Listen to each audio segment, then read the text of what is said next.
Hey, welcome back to 6 minutes and 66 seconds with me, your host, Mike Arnzen. How you doing, people? Did you survive the political election? I survived, but I'm still unpacking things.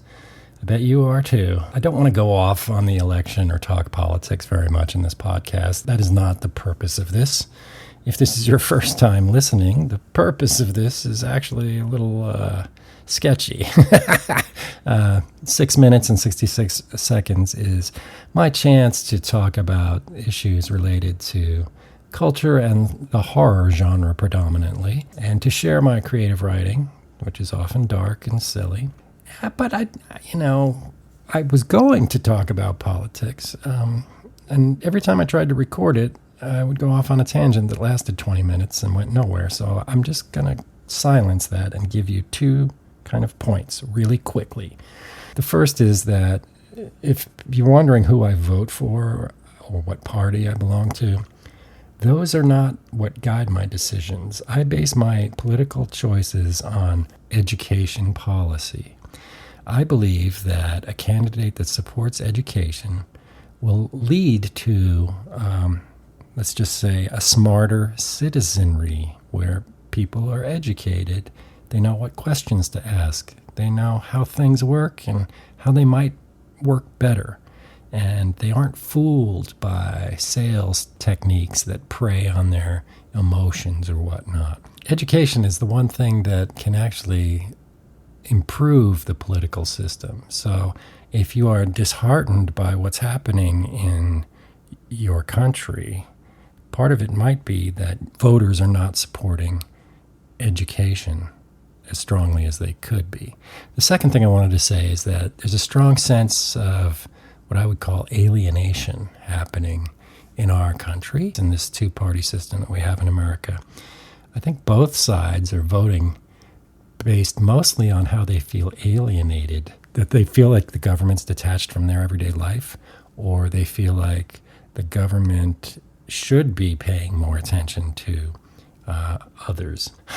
And I found myself reading an essay on political alienation by Marvin E. Olson from back in 1969, way back when, America was very fractured with youth protests, political assassinations. The horror of war was on the television. And he talks about two categories of political alienation, which I'm not going to go over it right now. I'm just going to recommend you look him up if you're interested in political science. I thought it was an interesting essay because it enlightened me to the fact that, there aren't winners and losers right now. There are just everybody's alienated.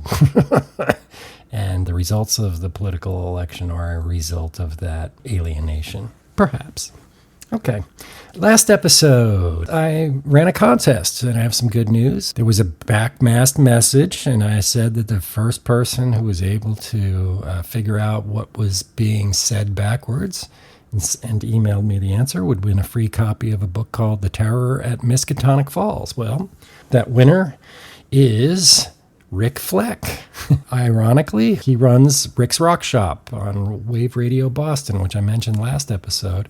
But he told me that he wrote it down phonetically, syllable by syllable, and read it aloud backwards until he figured out what I was saying. I'm going to play it real quick now, and then I'll tell you what it says. Well, Rick guessed correctly that backmasked message is simply me saying Happy Halloween. It's that simple. Maybe he's a second-level acolyte demon or something, He's a good student of the backmasked message. Congratulations to Rick Fleck. I'll be running more contests in the future, and I love to just give away prizes, mostly extra contributor copies of the books and magazines I'm in. So stay tuned if you want to win a prize. So here's a poem I found on my computer that I was surprised to find I had not submitted it for publication, so I might as well submit it to you for your entertainment right now.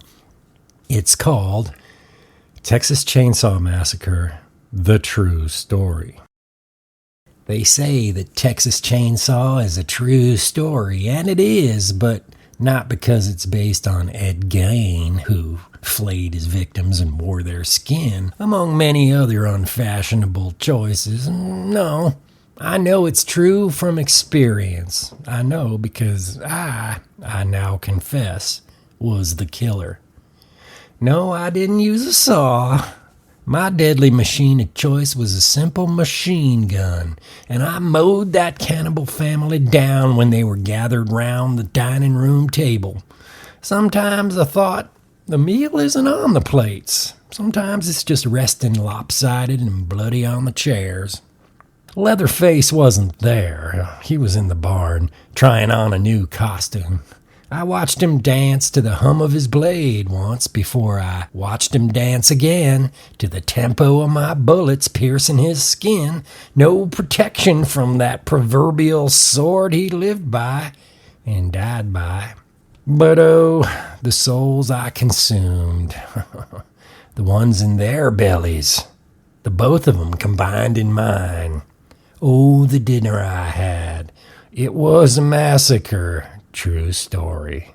Well, I don't know what I was thinking with that one, but here's the Texas Chainsaw Massacre. The Leatherface character, come on, that's an icon of horror. Not just because of the way he looks, I would say because of the way he acts. I mean, you can almost picture his facial expressions beneath the mask of leather. Leathered skin, that is. You can, can't you? Oh, I love Leatherface. Okay, so that's it, folks. Episode 4 has come to a conclusion. I look forward to talking to you very soon. Probably next week. We'll see. Still unpacking.